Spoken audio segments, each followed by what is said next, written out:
मैथिली दुल्हन। इसके मनमोहक गीत जरूर सुने। यदि अच्छा लगा तो चैनल सब्सक्राइब जरूर करें। मैथिली दुल्हन आ गया, मिथिलांचल में छा गया।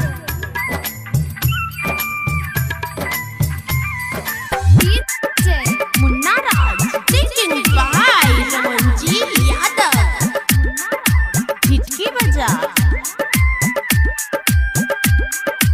अभी आप सुन रहे हैं प्लैनेट म्यूजिक की शानदार प्रस्तुति।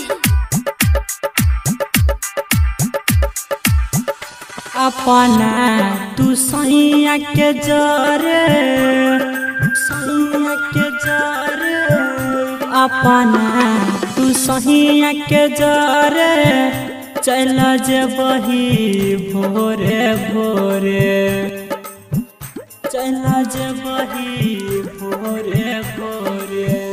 अपना तू सैया के जरे चल जेबही भोरे भोरे।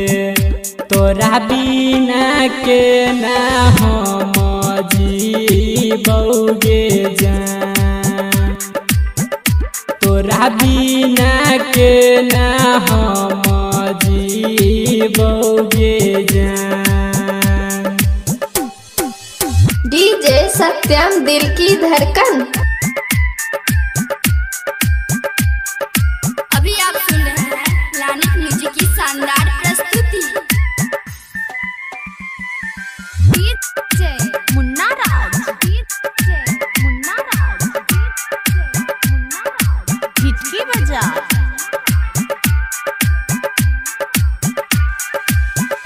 जाए से पहिले ससुरबा, पहिले ससुरबा, पहिले ससुरबा, जाए से पहिले ससुरबा डाके जाई है हमारा जहरबा, डाके जाई है हमारा जहरबा। जाए से पहिले ससुरबा डाके जाई है हमारा जहरबा। उहे जहर खा के हम मर बौगे जान, तोरा बिना के ना हम जीबौगे जान। डीजे सत्यम मदना बाजार, मदना बाजार। अभी आप सुन रहे हैं प्लैनेट म्यूजिक की शानदार प्रस्तुति।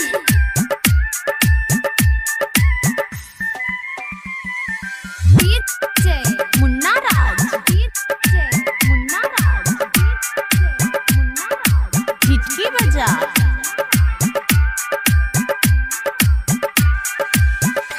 किया बने लगे दूरी, बने लगे दूरी, किया बने लगे दूरी।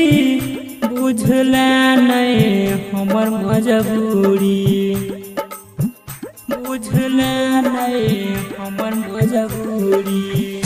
किया बने लगे दूरी, बुझला नहीं हमर मजबूरी।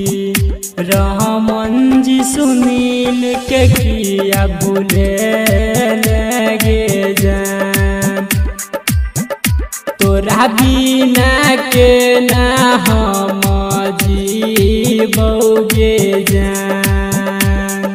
Planet music Darbhanga.